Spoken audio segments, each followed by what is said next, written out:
It's interesting trying to be a musician in 2026. You're up against multiple things. Excessive censorship, not just by legislation and government, but by algorithms, commenters, people who just don't like the way you look, the way that you sound.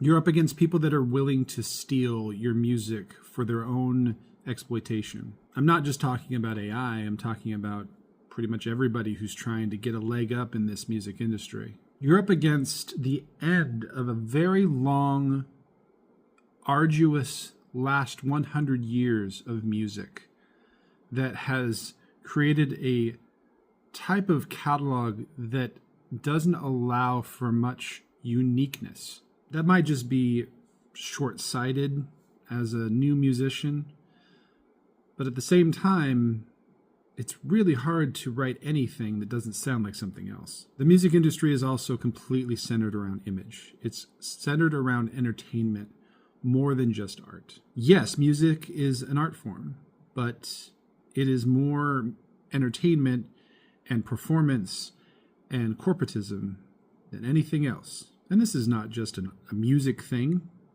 Videographers, painters, graphic designers, dancers, nothing created is a living without some kind of commercialism to exploit it. I don't think I would go back to feudalism, but it's interesting that the expanse and proliferation of capitalism basically killed art. It's on hospice.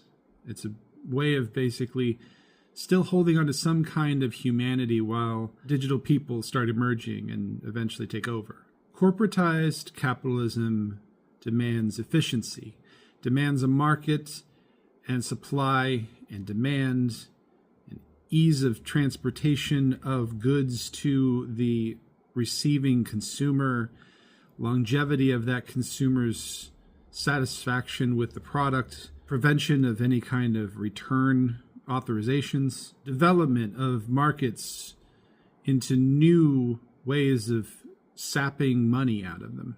I guess I've spent the last, I would say, 7 years trying to understand, after giving up the idea of being a commercial artist, what I might do in order to later in life do that in a way to supplement my corporate career and my retirement and just my ability to be stable by having another trade or some other method of making money while I still can and while it's still valuable to somebody. I'm still exploring it. I'm still not sure where I'm going as an artist. And I still have my ADHD. I still have that multimedia art kind of a approach to creativity. Because I'm not focused on one specific thing, I can't develop those markets. I can't develop those customers, those repeat business customers, the corporate piece of what I'm trying to do. And so here I am, just trying to talk into a small piece of plastic and silicone in an attempt to get my voice out there in some way and see what I can do with it. And they sometimes say that the internet never forgets. I'm very, very clear that this is probably going to be one of those videos that just sits on a shelf in a digital platform and collects dust, because it's long form. It's something that people don't necessarily want to listen to, don't want to look at, don't want to consume, because it's not very entertaining. It's just somebody complaining into a phone. And how do I make that just a little bit more entertaining, a little bit more commercial, a little bit more interesting, enough to actually stay here for a minute and listen? The people that think that they have answers are not looking in the right place for why they're so successful. There's 3 types of artists that have to rely on the way that they look and how appealing they are to other people beyond anything that they can create. Musicians, content creators, and actors. I would loop those all into the performing arts in general. If you can't appeal to somebody with how you look long enough, you won't hold eyes, you won't hold ears, you won't hold attention spans. That's by design, but it's also human. We're attracted to people that are attractive. And that's just something that's natural. It's very rare to find somebody who can cut through how someone looks and find their inner personality and find that attractive. And those are usually not something that is a commercial relationship. That's usually more personal. That's usually more of somebody who might be a mate or somebody who is a very good friend.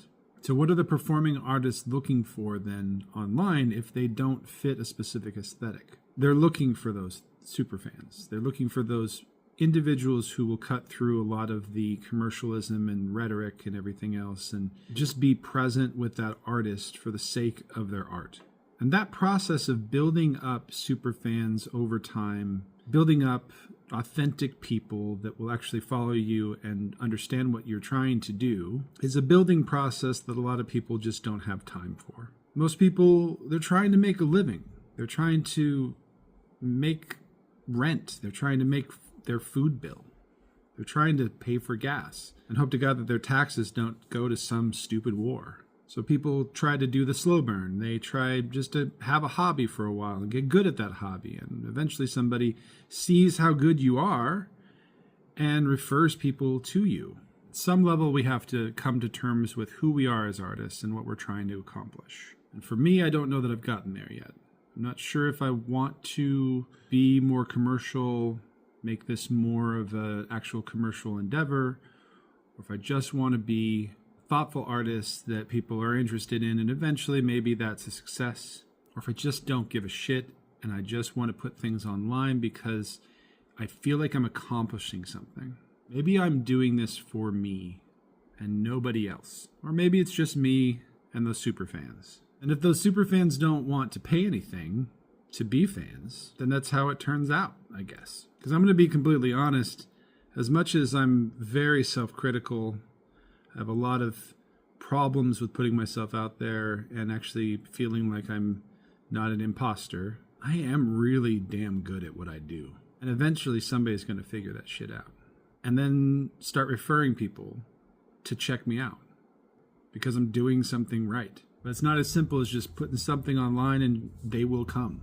This is about build it and keep building it and keep building it until you die. And hope to God that you're not disappointed with the results. That's really all you can hope for. I think this is where most people say, hey, like and subscribe, go find me on Substack, go find my music wherever, Bandcamp, whatever. I think what I want to do is ask you to just send me what you do. Let me follow you. Let me be a super fan. I think we all need that at some point. Be open to the fact that I'll probably give you constructive criticism because I'm open for it myself. But show me what you got. I'm ready to engage. And thanks for listening. This is helpful. But really, go buy some of my music on Bandcamp, please. Repeater signal. See you later, guys.